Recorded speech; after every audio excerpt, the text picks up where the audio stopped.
Hello साथियों, आप सबका स्वागत है मेरे इस यूट्यूब चैनल पे। साथियों, आज मैं एसबीआई क्लर्क एग्ज़ाम जो कि 22 फरवरी 2025 को हुआ है शिफ्ट 4 को एक्सप्लेन कर रहा हूँ। साथियों, मैं कोशिश करूँगा कि इसके जितने भी क्वेश्चन एक्सप्लेन करूँ मैथमेटिक्स पार्ट के, वो बहुत ही ईजी वे में सॉल्व करूँ ताकि आपको कोई परेशानी ना हो।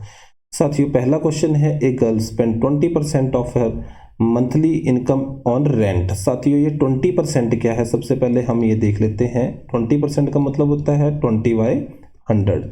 साथियों, इसको हम कैसे रीड करते हैं? इट मीन्स हमारे पास जो मंथली इनकम है साथियों, वो कितनी है, 100 रुपीज़ है, और हम रेंट के ऊपर कितना स्पेंड कर रहे हैं, 20 रुपीज़ स्पेंड कर रहे हैं। मतलब हम रेंट कितना दे रहे हैं, 20 रुपये दे रहे हैं। 100 रुपये अगर मंथली इनकम है तो रेंट कितना पे किया जा रहा है साथियों, 20 रुपये पे किया जा रहा है। इट मीन्स तो हमारे पास कितना अमाउंट बच गया रेंट पे करने के बाद, दैट इज 80 रुपीज़। आगे देखते हैं क्वेश्चन में। Out of the remaining she spend 20% on food and 20% on makeup. अब क्या होता है साथियों, फूड के ऊपर कितना स्पेंड किया जाता है, हमारे पास कितने बच गए हैं, 80 रुपीज़ बच गए हैं। 80 का 25% जो है इसके ऊपर स्पेंड किया जा रहा है, वो हमारे पास फूड के ऊपर स्पेंड किया जा रहा है। और साथ में देखा जाए मेकअप के ऊपर कितना स्पेंड किया जा रहा है, दैट इज 20%। 80 का 20%, 80 का 20% कितना हो जाएगा, ये भी हम यहाँ से कैलकुलेट कर लेंगे, तो ये हमारे पास हो जाएगा 16 रुपये। इस तरह से साथियों आप कैलकुलेट कर लेंगे। अब साथियों, हमारे पास क्वेश्चन के अकॉर्डिंगली क्या बोला गया, the difference between the amount spend by the girl on food and makeup is 1920।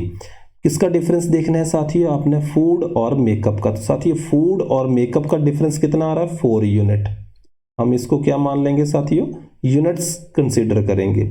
Makeup और फूड का जो डिफरेंस है वो हमारे पास आ रहा है 4 यूनिट, और ये 4 यूनिट मेरे पास क्वेश्चन में दे रखे हैं 1920 के इक्वल। आपने क्या करना है साथियों, एक यूनिट की वैल्यू यहाँ से फाइंड आउट कर लेनी है, 9020 डिवाइडेड बाय 4, और ये कैलकुलेट कर लेंगे हम। हमारे पास आ जाएगा 4, 8 से जाएगा फिर 0, मतलब एक यूनिट की जो वैल्यू आपके पास आ गई साथियों, वो 480 रुपये आ गई। अब साथियों, आपने बतानी थी इसकी मंथली इनकम। साथियों, मंथली इनकम में देखा जाए तो मेरे पास कितने यूनिट्स हैं साथियों, 100 यूनिट्स हैं, और एक यूनिट की जो वैल्यू मेरे पास है वो है 480। तो कुल मिला के ये मेरे पास कितनी आ जाएगी मंथली इनकम, दैट इज 48,000। साथियों, इसका सही ऑप्शन जो बन रहा है हमारे पास, that is D is the right answer. साथियों, इस तरह से करेंगे, बिल्कुल शॉर्ट तरीके से करेंगे, ज़्यादा कंफ्यूज नहीं होना है। जो आपको परसेंटेज के बारे में जो इंफॉर्मेशन दे रखी है उसको ज़रा अच्छे से रीड करना है। बढ़ते हैं साथियों नेक्स्ट क्वेश्चन की ओर। नेक्स्ट क्वेश्चन हमारे पास है, ए मैन इन्वेस्टेड, ये हमारे पास क्वेश्चन नंबर 43 है। क्वेश्चन नंबर 43 हमारे पास है, a man invested X in two different scheme A and B are in the ratio 3:7 respectively. ठीक है, आपके पास जो टोटल अमाउंट है वो हमारे पास है, यहाँ पे 2 स्कीम में इन्वेस्ट किया जा रहा है, ए और बी के बारे में बता रखा है इंफॉर्मेशन में, और किस रेशो में इन्वेस्ट किया जा रहा है, दैट इज 3:7 में। और साथियों, यहाँ से अगर हम देखें तो हमारे पास टोटल कितना हो जाता है, 3 और 7 का, ये हमारे पास हो जाएगा 10। अब बढ़ते हैं आगे साथियों, the Scheme A offers simple interest at 8% per annum and the Scheme B offer simple interest at rate 12% per annum. After 4 years, a man receive 6,480 as interest. तो चलो देखते हैं साथियों, आपने क्या किया, जो ए के पास ए स्कीम में आपने अमाउंट लगाया वो कितना है, 3 रुपये। आप सिंपल इंटरेस्ट कैलकुलेट कर लेंगे इसके लिए 4 साल का। ठीक है, किस इंटरेस्ट रेट पे, 8% के हिसाब से। तो ये हमारे पास आ जाएगा साथियों, इसको कैलकुलेट कर लेंगे हम, और ये हमारे पास आ जाएगा, आते हैं 24/25। ठीक है, और दूसरा जो अमाउंट आपने इन्वेस्ट किया, दैट इज 7 रुपीज़ जो आपने इन्वेस्ट किए, वो आपने किस रेट पे किए, 12% के हिसाब से, और ये 4 ईयर के लिए। ये भी हम यहाँ पे सिंपल इंटरेस्ट क्या कर लेंगे, कैलकुलेट कर लेंगे। तो ये हमारे पास आ जाएगा, दैट इज 84/25। तो साथियों, ये टोटल इंटरेस्ट कितना बन गया हमारे पास, ये टोटल इंटरेस्ट जो है हमारे पास है दोनों को ऐड कर लेंगे, बेस डिनोमिनेटर इक्वल है तो न्यूमरेटर क्या हो जाएंगे, ऐड हो जाएंगे। ये हमारे पास बन जाएगा दैट इज 108 डिवाइडेड बाय 25, और ये क्या है, यूनिट्स हैं हमारे पास, ये ध्यान रखेंगे। और ये किसके बराबर दे रखा है, 6480 के बराबर। आपने जस्ट क्या बताना है साथियों, सिर्फ एक यूनिट की वैल्यूज आपने बतानी है। तो एक यूनिट की वैल्यूज कितनी आ जाएगी हमारे पास, 6480 डिवाइडेड बाय 108। यहाँ से हम इसको क्या कर लेंगे, कैंसिल कर लेंगे इनटू 25। अब हम यहाँ पे क्या करेंगे, 4 से इसको हम कैलकुलेट कर सकते हैं या सीधे 12 से भी कैलकुलेट कर सकते हैं। 12 9 108 और 12 5 60, और ये हमारे पास आ जाएगा 12 चौके 48, और ये 9 से कैंसिल हो जाएगा, 60 हमारे पास यहाँ पे आ जाएगा। ठीक है साथियों, और इसको मल्टीप्लाई करेंगे तो ये हमारे पास आ जाएगा 1500। तो साथियों एक यूनिट की जो वैल्यू हमारे पास आई वो आ गई 1500 रुपये। अब आपने क्या करना है, कैलकुलेट करके बताना है कि वैल्यू ऑफ एक्स, मतलब जो टोटल अमाउंट था वो आपने बताना। तो साथियों जो ए और बी को किस रेशो में डिवाइड कर रखा था, अमाउंट को 3:7 में, तो टोटल कितना बना था हमारे पास 10। तो साथियों ये 10 यूनिट्स हैं मेरे पास, एक यूनिट की वैल्यू जो मेरे पास आई है वो 1500 है। तो 10 यूनिट की वैल्यूज मेरे पास कितनी आ जाएगी साथियों, दैट इज 15,000। इस तरह से हम इस क्वेश्चन को सॉल्व करेंगे। हम ऐसे नहीं रखेंगे कि 3x ले लिया दूसरा 7x ले लिया, उस तरह से करने की जरूरत नहीं है। क्वेश्चन बहुत सिंपल सा है, जस्ट आपने क्वेश्चन को समझना है। बढ़ते हैं हम अपने नेक्स्ट क्वेश्चन की ओर। साथियों नेक्स्ट क्वेश्चन हमारे पास है, the length of the rectangle is equal to the base of the length of the rectangle is equal to the base of the right angle triangle. साथियों एक हमारे पास राइट एंगल ट्राइंगल दे रखी है और दूसरी हमारे पास क्या है, रेक्टेंगल दे रखी है। जो लेंथ हमारे पास है रेक्टेंगल की वो किसके इक्वल है, base of the right angle triangle की, मतलब दोनों की लंबाई क्या दे रखी है, बराबर दे रखी है, इसके बेस की और रेक्टेंगल की लंबाई। आगे देखते हैं, and the breadth of the rectangle is 24 centimetre. ये हमारे पास 24 सेंटीमीटर दे रखी है। Area of the rectangle is 720 centimetre square. Area of the rectangle क्या हो जाएगा, that is length into breadth, और ये हमारे पास दे रखा है 720। यहाँ से आप क्या कैलकुलेट कर लेंगे साथियों, हम यहाँ पे कैलकुलेट कर लेंगे लेंथ की वैल्यूज, ठीक है। और ये हमारे पास आ जाएगी, हम यहाँ पे 12 दूने 24, ठीक है 72, ये हमारे पास आ जाएगी, और 30 सेंटीमीटर यहाँ पे हमारे पास लेंथ की लंबाई आ जाएगी। तो साथियों जितनी लंबाई हमारे पास रेक्टेंगल की है उतनी बेस की हो जाएगी राइट एंगल ट्राइंगल की। और साथ में हमारे पास क्वेश्चन में क्या दे रखा है, the ratio of the height of the base, ratio of the height to the base of the right angle triangle, मतलब राइट एंगल ट्राइंगल की हाइट कितनी है, h है, ठीक है, और उसकी बेस कितनी, बेस की लंबाई कितनी है 30, और ये रेशियो हमारे पास दे रखी है दैट इज 6:5। 5 से 30 कैंसिल हो जाएगा साथियों, और हमारे पास हाइट जो आ जाएगी राइट एंगल ट्राइंगल की दैट इज 36। अब आपने साथियों क्या करना है, एरिया ऑफ ट्राइंगल आपने कैलकुलेट करना है। तो एरिया हमारे पास आ जाएगा that is half into base into height, ये होता है फार्मूला इसका, दैट इज 36 इंटू 30, और ये कैंसिल हो जाएगा, यहाँ पे आ जाएगा 15, और इसको हम क्या कर लेंगे, मल्टीप्लाई कर लेंगे, 15 छके 90, 9 बच जाएगा, 15 × 45 और 9 54 सेंटीमीटर स्क्वायर। तो साथियों हमारे पास इसका सही ऑप्शन बन जाएगा that is D is the right answer. साथियों वीडियो अच्छा लग रहा हो तो चैनल को जरूर सब्सक्राइब करें, मैं ट्राई करूंगा कि बिल्कुल इजी वे में आपको क्वेश्चन समझाऊं। साथियों नेक्स्ट क्वेश्चन हमारे पास है 46। The 4 year ago the ratio of the age to that of C was 3:4। तो साथियों इसको देख लेते हैं, 4 year ago की बात कर रहा है, 4 साल पहले की बात कर रहा है। A और C की एज के बारे में बता रहा है कि अगर A की एज कितनी है 3 ईयर है, तो C की एज कितनी है 4 ईयर है, और and A is 4 year younger than C। यहाँ पे इस स्टेटमेंट में ये जो बोल रहा है कि A जो है 4 साल छोटा है C से, मतलब दोनों की एज का डिफरेंस बता रहा है। अगर जो मेरे पास दे रखा है रेशो दे रखी है A और C की 3 और 4, अगर मैं देखूं A और C की एज का डिफरेंस कितना है 1 यूनिट का डिफरेंस है। साथियों ये 1 यूनिट मेरे को दे रखा है क्वेश्चन में, और ये डिफरेंस कितना दे रखा है साथियों, 4 ईयर का डिफरेंस दे रखा है। इट मीन्स अगर मैं देखूं तो सी की एज कितनी हो जाएगी, अगर 1 यूनिट की वैल्यू मेरे पास 4 है तो इट मीन्स सी की एज कितनी हो जाएगी, सी के पास 4 यूनिट है तो 16 ईयर हो जाएगी, और ए के पास 3 यूनिट है तो इसकी वैल्यू जो हो जाएगी 12। इट मीन्स प्रेजेंट एज की बात करें दोनों की, तो ए की प्रेजेंट एज कितनी होगी और सी की प्रेजेंट एज कितनी होगी। साथियों यहाँ पे 4 साल पहले की बात कर रहा है, ए की एज कितनी है 12, तो प्रेजेंट में इसकी एज कितनी हो जाएगी 12 जमा 4 मतलब 16 वर्ष। इसी तरह से सी की प्रेजेंट एज कितनी हो जाएगी 16 जमा 4 और ये हो जाएगी 20 वर्ष।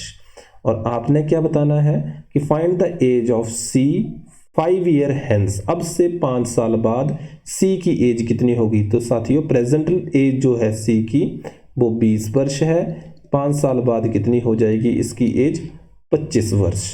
इस तरह से हम इस क्वेश्चन को सॉल्व करेंगे।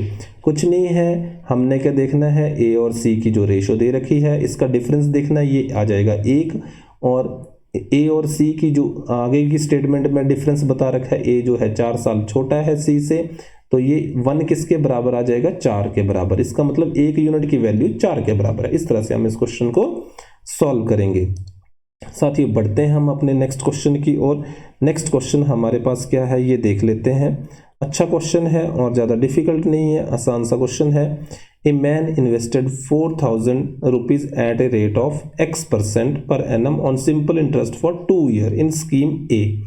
तो अगर हम बात करें स्कीम ए की बात करते हैं, क्या किया गया कि 4000 रुपीज़ को इन्वेस्ट किया गया सिंपल इंटरेस्ट पे, कितने साल के लिए 2 साल के लिए, कितने परसेंट पे X% पे, ठीक है। तो ये टोटल अमाउंट कितना आ जाएगा हमारे पास, दैट इज 8x, ठीक है। सिंपल इंटरेस्ट कितना बना 8x, और अमाउंट हमारे पास आ जाएगा दैट इज 4000 प्लस 8x। अब क्या होता है, एंड द अमाउंट ऑब्टेन्ड, जो हमारे पास अमाउंट बना, अमाउंट हमारे पास आ गया, ठीक है, is invested at 10% per annum on simple interest for 2 year in scheme B. जो भी हमारे पास अमाउंट आता है हम उसको क्या करते हैं स्कीम बी में लगा देते हैं। तो स्कीम बी के लिए सिंपल इंटरेस्ट 10% इंटरेस्ट रेट पे, ठीक है, 2 ईयर के लिए कितना हो जाएगा हमारे पास, दैट इज 4000 प्लस 8x 10% के हिसाब से कितने साल के लिए, 2 साल के लिए इसको हम क्या कर देते हैं इन्वेस्ट कर देते हैं, और ये मेरे पास आ जाएगा दैट इज 5, और यहाँ से हम क्या करेंगे, ये मेरे पास आ जाएगा 4000 प्लस 8x डिवाइडेड बाय 5। इस तरह से हम इसको लिख लेंगे। तो ये आ गया हमारे पास सिंपल इंटरेस्ट। अब हमारे पास क्वेश्चन के अकॉर्डिंग क्या कहता है, if a man receive interest 1040 from C from the scheme B, मतलब बी स्कीम से कितना इंटरेस्ट मिला, मतलब ये सिंपल इंटरेस्ट दे रखा है, कितना मिला 1040 रुपये। तो आपने यहाँ से x की वैल्यू कैलकुलेट करनी है। तो साथ ही हम क्या करेंगे क्रॉस मल्टीप्लाई कर देंगे, और क्रॉस मल्टीप्लाई करेंगे तो ये आ जाएगा 5 चौके 20 और 5, ठीक है, और 8x आ जाएगा दैट इज 5200 माइनस 4000, और ये मेरे पास आ जाएगा दैट इज 1200, और आपने x कैलकुलेट करना है तो 8 से हम क्या कर देंगे डिवाइड कर देंगे, 4 दूने 8, 4 तियां 12, और ये आ जाएगा 15 दूने 30, मतलब x की वैल्यूज हमारे पास जो आएगी दैट इज, साथियों यहाँ पे थोड़ा सा हमने गड़बड़ कर दिया है, यहाँ पे एक बार देख लेते हैं, 80x था हमारे पास यहाँ पे, तो 80x आएगा साथियों, ये थोड़ा सा आप ठीक कर लें, कई बार गलती हो जाती है तो आप इसको माइंड ना करें, और यहाँ से आप थोड़ा सा ठीक कर लें। तो 15 हमारे पास x की वैल्यू जो आएगी दैट इज 15 हमारे पास आ रही है 15%, ठीक है। इस तरह से हम इस क्वेश्चन को सॉल्व करेंगे। साथियों देखते हैं हम अपने नेक्स्ट क्वेश्चन को। नेक्स्ट क्वेश्चन हमारे पास है क्वेश्चन नंबर 47, बहुत अच्छा क्वेश्चन है, और देखते हैं इस क्वेश्चन में क्या है। A vessel contain 120 litre mixture of milk and water in the ratio 2:1, ठीक है। टोटल जो हमारे पास मिक्सचर है वो है 120 लीटर, ठीक है जी। आपके पास क्या कर रखा है दे रखा है।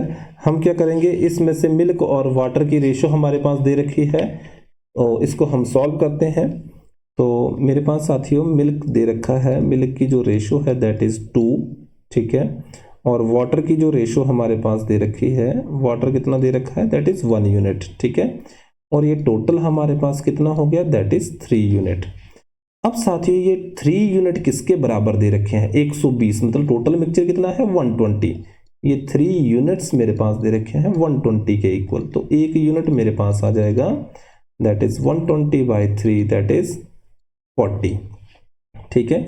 तो इसके अकॉर्डिंगली देखा जाए मिल्क के पास 2 यूनिट है, तो मिल्क कितना हो गया, हमने 1 यूनिट की वैल्यू 40 है, और यहाँ से भी देखा जाए तो ये बन जाएगा 80 लीटर मिल्क बन जाएगा हमारे पास, ठीक है। और 40 लीटर क्या बन जाएगा वाटर, क्योंकि वाटर के पास कितने यूनिट्स थे, 1 यूनिट था, और 1 यूनिट की वैल्यूज हमने कैलकुलेट कर ली है, वो कितनी है हमारे पास 40 है। अब आगे हम देखते हैं साथियों कि क्या हुआ। साथियों कि 30 litre mixture is taken out from the vessel. तो टोटल जो था 120 लीटर था, हमने कितना मिक्सचर निकाल लिया, 30 लीटर बाहर निकाल लिया। अब इस 30 लीटर में हमने ये देखना है कि मिल्क कितना है, ठीक है, और वाटर कितना है, बस ये आपको पता होना चाहिए। तो 30 लीटर है टोटल, और मिल्क के लिए देख लेंगे टोटल कितने हैं। मिल्क के पास 2 यूनिट थे, वाटर के पास 1 यूनिट था। इसका मतलब मिल्क आप इस तरह से समझ सकते हैं डायग्राम से कि आपने क्या किया है, 3 पार्ट बना लिए हैं। 2 पार्ट आपके पास क्या है, मिल्क है, और 1 पार्ट आपके पास क्या है, वाटर है।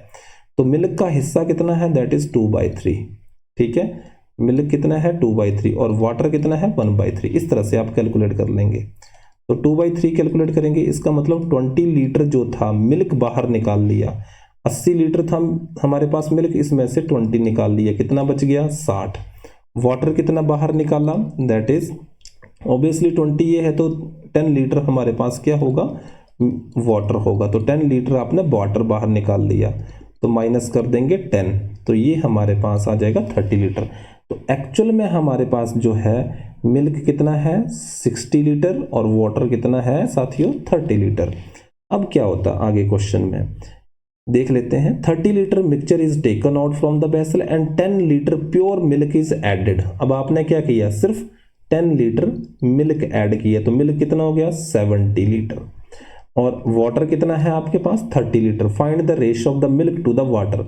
अब आपने मिल्क टू वाटर रेशियो निकालनी है, तो ये कितनी हो जाएगी 70/30, और ये कितना हो जाएगा 7:3।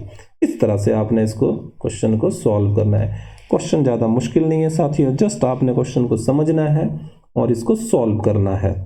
अगर वीडियो अच्छा लग रहा हो तो साथियों चैनल को जरूर सब्सक्राइब करें। बढ़ते हैं नेक्स्ट क्वेश्चन की ओर। नेक्स्ट क्वेश्चन हमारे पास है, the speed of a train P is 72 km/h can cross a pole in 10 second, ठीक है। कितने सेकेंड में क्रॉस कर रही है, तो ट्रेन की कोई ना कोई लेंथ होगी, ठीक है। ट्रेन की लंबाई हम मान लेते हैं L है, ठीक है। ये P ट्रेन हमारे पास है, और ये टाइम कितना टाइम में क्रॉस कर रही है पोल को 10 सेकेंड में, और इसकी स्पीड जो है वो हमारे पास दे रखी है 72 km/h, जबकि km/h इसको मीटर/सेकेंड में कन्वर्ट कर लेंगे, दैट इज 5/18 से हम इसको क्या करेंगे मल्टीप्लाई कर लेंगे, और ये मीटर/सेकेंड में आ जाएगा। तो यहाँ से कैलकुलेट करेंगे तो 18 चौके 72 हमारे पास आ जाएगा, और ये बन जाएगी 20 मीटर/सेकेंड स्पीड। अब हमारे पास क्या होता है, लेंथ ऑफ द ट्रेन आपने बतानी है फर्स्ट केस में। तो लेंथ ऑफ द ट्रेन मतलब L किसके इक्वल आ जाएगा, दैट इज VT के इक्वल आ जाएगा, ठीक है। और ये V की वैल्यूज हमारे पास 20 है, और टाइम हमारे पास कितना है 10 है। तो इस हिसाब से देखा जाए तो ये हमारे पास कितना आ जाएगा, दैट इज 200 मीटर। ट्रेन की जो लंबाई है वो कितनी है 200 मीटर है। आगे देखते हैं, the length of the train Q is 180 metre more than train P। अब एक और ट्रेन है Q, इसकी लंबाई कितनी हो जाएगी, दैट इज 180 + 200। P से कितनी ज़्यादा है 180 मीटर ज़्यादा है, तो ये टोटल कितनी हो जाएगी हमारे पास 380 मीटर। अब ये ट्रेन की जो स्पीड है, इसकी स्पीड जो है दैट इज 36 km/h है। इसको मैं चेंज कर लूँगा मीटर/सेकेंड में, 18 दूने 36, which one is equal to 10 metre per second. और यहाँ से आपने क्या करना है, ट्रेन की लंबाई आपके पास कितनी आ गई है 380, और आपने बताना है find the time taken by the train to cross 100 metre long bridge. ठीक है, अब ब्रिज की लंबाई हमारे पास दे रखी है। ठीक है, तो साथियों टोटल डिस्टेंस जो हो जाएगा वो कितना होगा, लेंथ ऑफ द ट्रेन वो हमारे पास 380 है plus length of the bridge that is 100, ये बन जाएगा 480 मीटर। और स्पीड कितनी है साथियों, दैट इज 10 मीटर पर सेकंड। और हमने यहाँ से क्या कैलकुलेट करना है, टाइम कैलकुलेट करना है, that is distance upon speed.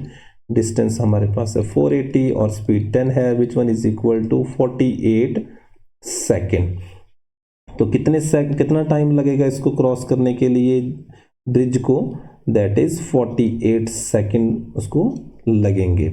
इस तरह से हम इस क्वेश्चन को सॉल्व करेंगे। साथियों अगर वीडियो अच्छा लग रहा हो तो जरूर चैनल को सब्सक्राइब करें। बढ़ते हैं नेक्स्ट क्वेश्चन की ओर। साथियों बहुत ही अच्छा क्वेश्चन, बहुत ज़्यादा इजी क्वेश्चन है ये। क्वेश्चन नंबर 62 हमारे पास है, Varun spend 30% of his monthly income. अब साथियों यहाँ पे बात है मंथली इनकम की। इस तरह का क्वेश्चन एक पहले भी आया था।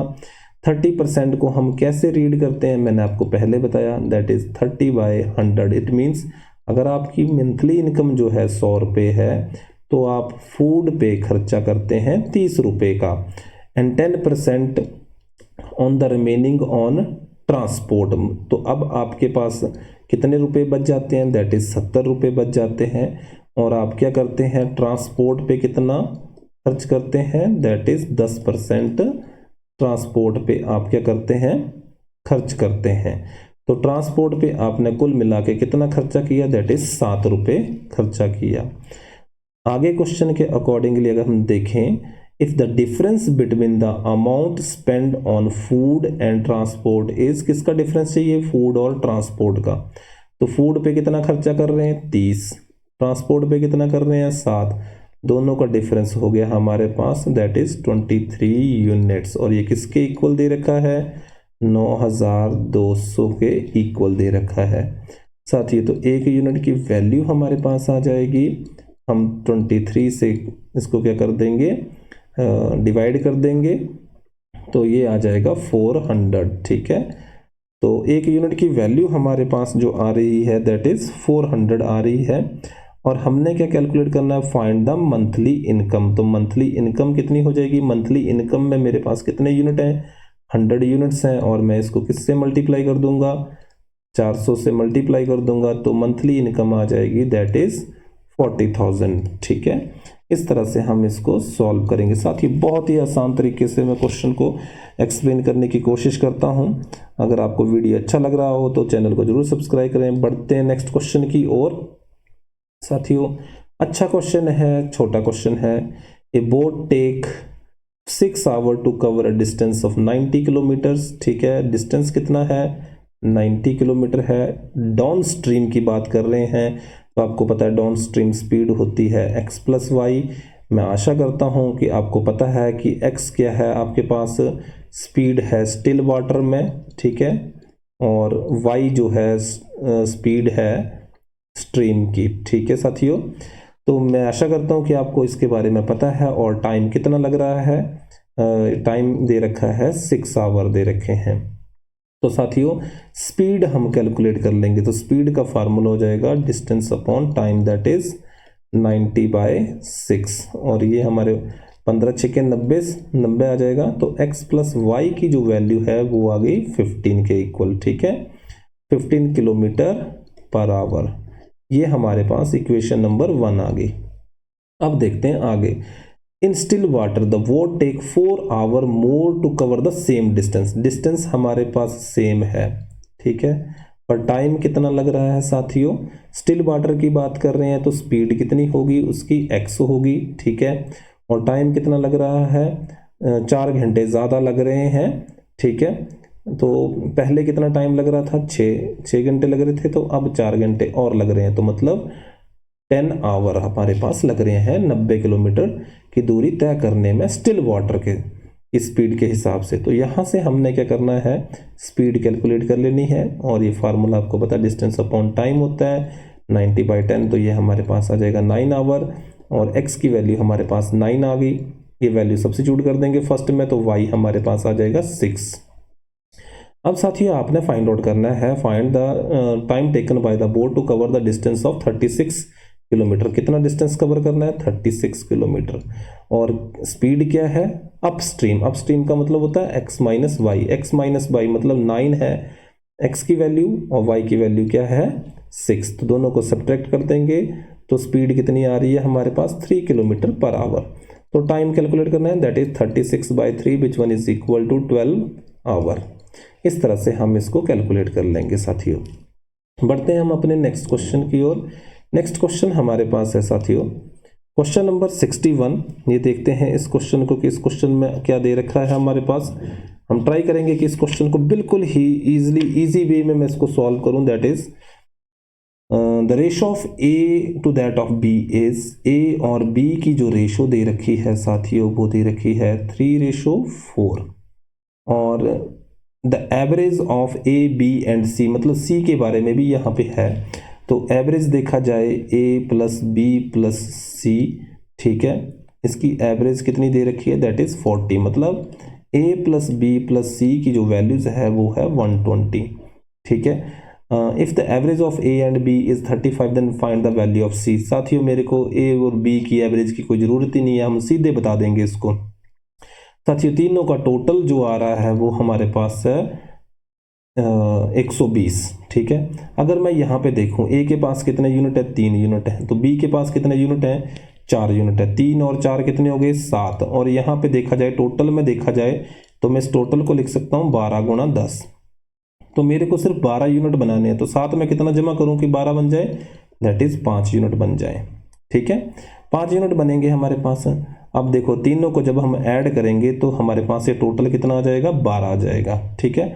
और 1 यूनिट की वैल्यूज कितनी है यहाँ पे अगर कैलकुलेट की जाए?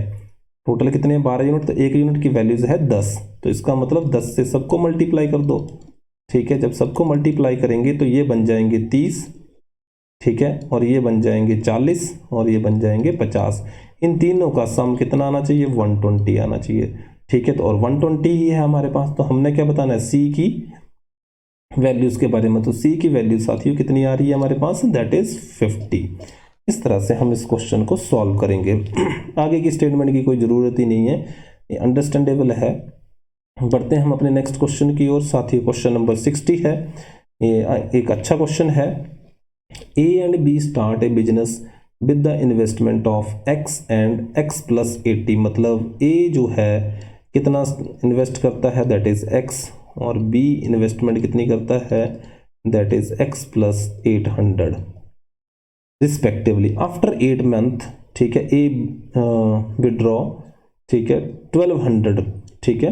अब साथियों ये जो इन्वेस्टमेंट होती है इस क्वेश्चन में थोड़ा सा ध्यान रखना, ये इन्वेस्टमेंट जो होती है मंथली होती है, ठीक है। वो मंथली क्या कर रहा है? X इन्वेस्ट कर रहा है। वो मंथली क्या कर रहा है? X प्लस 800 इन्वेस्ट कर रहा है। बस ये चीज़ आपको पता होनी चाहिए इसमें। तो साथियों अगर मैं बात करूं, अगर वो एक मंथ में वो X कर रहा है इन्वेस्ट, ठीक है, तो 12 मंथ की बात करते हैं हम। 12 मंथ में कितना इन्वेस्ट करेगा? That is 12x। पर वो क्या करता है साथियों? ये 8 महीने के लिए, 8 महीने बाद क्या करता है? 1200 रुपये विड्रॉ कर लेता है। इसका मतलब विड्रॉ वो 1 महीने में वो 1200 रुपये विड्रॉ कर रहा है, तो 4 महीने में कितना करेगा? दैट इज 12 चौके 4800, ठीक है। क्योंकि 8 महीने बाद वो क्या कर रहा है? 1200 रुपये विड्रॉ करना शुरू कर देता है। और ये लास्ट का कंटिन्यू रहेगा 4 महीने के लिए। इसी तरह से बी के केस में क्या होगा? 1 महीने की इन्वेस्टमेंट कितनी है? X plus 800। तो 12 महीने की कितनी हो जाएगी? 12 इंटू X प्लस 800। इस तरह से। अब साथियों फर्स्ट पार्ट से भी 12 कॉमन आ रहा है तो 12 को बाहर ले लेंगे। X माइनस यहाँ पे बन जाएगा हमारे पास 400 और ये बन जाएगा 12 इंटू X प्लस 800। ये हुई उसकी 1 साल की इन्वेस्टमेंट, ठीक है। इन्वेस्टमेंट के अकॉर्डिंगली ही प्रॉफिट निकाला जाता है। अब यहाँ पे the ratio of the profit received by A to that of B, मतलब ए रेशो बी कितनी है प्रॉफिट की? वो 3:4 है। तो ए की इन्वेस्टमेंट के हिसाब से प्रॉफिट कैलकुलेट किया जाता है। तो इन्वेस्टमेंट कितनी है देखा जाए, ए की कितनी है और बी की कितनी है, दोनों में 12 कॉमन है तो कैंसिल हो जाएगा। तो ये आ जाएगा X minus 400 divided by X plus 800, ठीक है, ये ध्यान रखना। 3/4 से हम क्या कर देंगे, क्रॉस मल्टीप्लाई कर देंगे, तो 4x माइनस 1600 और ये आ जाएगा 3x प्लस 8×3 = 2400। तो ये यहाँ से हमारे पास x आ जाएगा और 16 और 2400 हमारे पास टोटल हो जाएंगे, ये हम कैलकुलेट कर लेंगे, 6 4 10, 3 और 1 4, तो x की वैल्यू आ जाएगी दैट इज 4000। इस तरह से हम सॉल्व करेंगे साथियों। ये ध्यान रखेंगे, आपको पता होना चाहिए कि ए ने टोटल इन्वेस्टमेंट कितनी की एक साल में और बी ने टोटल इन्वेस्टमेंट कितनी की। ये जो इन्वेस्टमेंट हमारे पास दे रखी होती है साथियों, याद रखना ये मंथली इन्वेस्टमेंट होती है और इस 12 से मल्टीप्लाई करने की भी कोई ज़रूरत नहीं थी, क्योंकि जो प्रॉफिट डिस्ट्रीब्यूशन होती है, ठीक है, हर महीने बराबर परसेंटेज के हिसाब से होती है, ठीक है। पर फिर भी मैंने आपको समझाने के लिए 12 से मल्टीप्लाई किया, अदरवाइज 12 से मल्टीप्लाई करने की भी ज़रूरत नहीं थी। चलो साथियों, इस तरह से हम इस क्वेश्चन को कंप्लीट बढ़ते हैं हम अपने नेक्स्ट क्वेश्चन की ओर। नेक्स्ट क्वेश्चन हमारे पास है, A alone can complete a work in 60 days, ठीक है, B alone can do the same work in 40 days। It means हम यहाँ पे क्या करेंगे, A का 1 डे वर्क कैलकुलेट कर लेंगे। तो एक दिन में कितना काम करता है, दैट इज 1/6 60, और B कितना करता है पर डे काम, दैट इज 1/40। आगे देखते हैं, A and B together start the work after 16 day, be left the work, मतलब दोनों एक साथ कितने दिन काम करते हैं, 16 दिन। सबसे पहले तो हम देखेंगे कि ए प्लस बी का 1 डे वर्क कितना होगा, दोनों मिलके एक दिन में कितना काम करते हैं। तो ये आ जाएगा हमारे पास, दोनों का एलसीएम आ जाएगा दैट इज 120, और यहाँ पे आ जाएगा 2 और यहाँ पे कितना आ जाएगा 3, तो ये हमारे पास है 120, ठीक है। इस तरह से हम इसको कैलकुलेट कर लेंगे। अब हमने क्या बताना है कि दोनों मिलकर कितने दिन काम करते हैं, 16 दिन काम करते हैं। तो 16 दिन, ठीक है, ए प्लस बी का वर्क कितना हो जाएगा, ठीक है, 16 डेज। एक दिन का काम कितना था, 5/120, और 16 दिन का काम कितना हो जाएगा, दैट इज 16 × 5/120। साथियों ये 4 से कैंसिल हो जाएगा, तो यहाँ पे आ जाएगा 3, और यहाँ पे देखा जाए तो 30 भी कैंसिल हो जाएगा, तो यहाँ पे 6 4/6 मतलब 2/3 आ जाएगा। मतलब 16 दिन वो कितना काम करते हैं मिलके, 2/3 वर्क कंप्लीट करते हैं। तो रिमेनिंग वर्क कितना रह जाता है साथियों, तो रिमेनिंग हमारे पास कितना हो जाएगा, 1 - 2/3 दैट इज 1/3। तो 1/3 जो वर्क है, अब इस काम को कौन कंप्लीट करेगा, दैट इज ए कंप्लीट करेगा इस काम को, ठीक है। तो ए हमारे पास, ए 1 डे वर्क कितना है, एक मतलब ए एक काम को कितने दिन में खत्म करता है, 1 वर्क 60 डेज में कंप्लीट करता है, ये दे रखा है हमारे पास स्टार्टिंग में। ए जो है एक काम को 60 दिन में पूरा करता है, पर अब मेरे को कितना काम करवाना है उससे, 1/3। तो ए 1/3 वर्क कितने दिन में कंप्लीट करेगा, दैट इज 20 डेज में कंप्लीट करेगा। इस तरह से हम इसको सॉल्व करेंगे। छोटा सा क्वेश्चन है, बस आपको समझना है।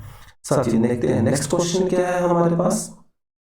There are 5 consecutive even numbers। तो सबसे पहली बात तो ये कि 5 consecutive even नंबर कौन से होंगे। पहला नंबर अगर मैं x मान लूँ तो दूसरा कितना होगा, x+2, फिर क्या होगा x+4, उसके बाद मेरे पास आ जाएगा x+6 और x+8। जैसे जैसे क्वेश्चन को पढ़ते जाएंगे वैसे वैसे हम करते जाएंगे। The sum of the first and the last number is 24। तो फर्स्ट नंबर मेरे पास कितना है x, और लास्ट कितना है x+8, ठीक है। तो ये हमारे पास आ जाएगा 2x+8 is equal to 24। That implies 2x मेरे पास आ जाएगा 16 और x मेरे पास आ जाएगा 8। इट मीन्स ये नंबर क्या है हमारे पास, पहला नंबर 8 है, तो दूसरा 10 होगा, फिर तीसरा 12, फिर 14 और 16। इस तरह से ये इवन नंबर है। आगे क्वेश्चन में बोला जाता है, if the smallest number from the 3 consecutive odd number, तो साथ ही ये भी सेम ही होते हैं, एक x होगा, दूसरा क्या होगा x+2 होगा, और नेक्स्ट कितना होगा x+4। क्योंकि अगर मैं x की वैल्यू 1 लूँ तो अगला कितना आएगा, 3 आएगा, उसके अगला कितना आएगा, 5 आएगा, ठीक है।